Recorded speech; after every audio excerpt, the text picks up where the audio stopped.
কাঁচা ছানা ডাঁক দিয়ে পিস করেছি, ওগুলো ভাজবো। একে একে সব করবো। একদম ভাজা হয়ে গেছে, এইগুলো এবার তুলে দেবো। এবার এগুলো তুলে রাখবো।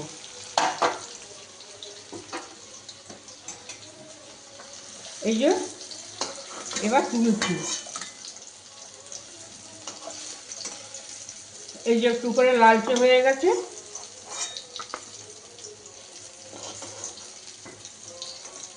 রেসিপিটা কী করবো সেটাও দেখাবো, ছানার রেসিপিটা কী করবো কী দিয়ে সেটাও দেখাবো।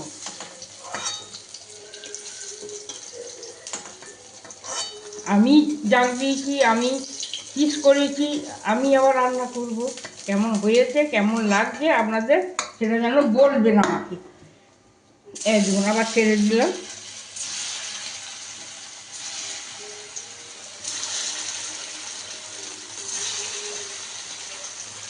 আর একটু হলুদ দিয়ে দিলাম, কালারটা ভালো আসবে।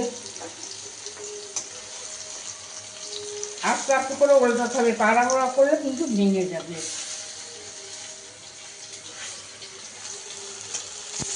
এই একটু কমিয়ে দিলাম। ছানার পিসগুলো আমার সব ভাজা হয়ে গেছে, নুন দিয়ে আলু সিদ্ধ করে ছাড়ানো সব কিছু হয়ে গেছে। ফুলকপিও আমার ভাজা হয়ে গেছে।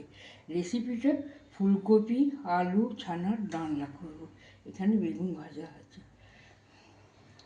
আপনারাও এরকম করবেন। যারা নতুন আসছেন আমার রান্নাঘরেতে তারা অবশ্যই যেন আমাকে সাবস্ক্রাইব করবেন, করতে ভুলবেন না। সঙ্গে থাকলে সাথে থাকলে লাইক করবেন, কমেন্ট করবেন। একটু রাখলাম, আমরা 5 জন আছি তো, একটু ভাতের সঙ্গে সামনের ভাতে শেষ ভাতে মেখে খাওয়া হবে বলে। আর আমি খুব সুন্দর সুন্দরটা করি না। দেখছেন কীরকম পিসগুলো ফেঁপে উঠেছে, ফুলে উঠেছে।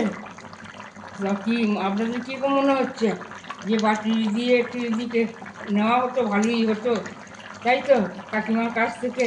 এই দেখুন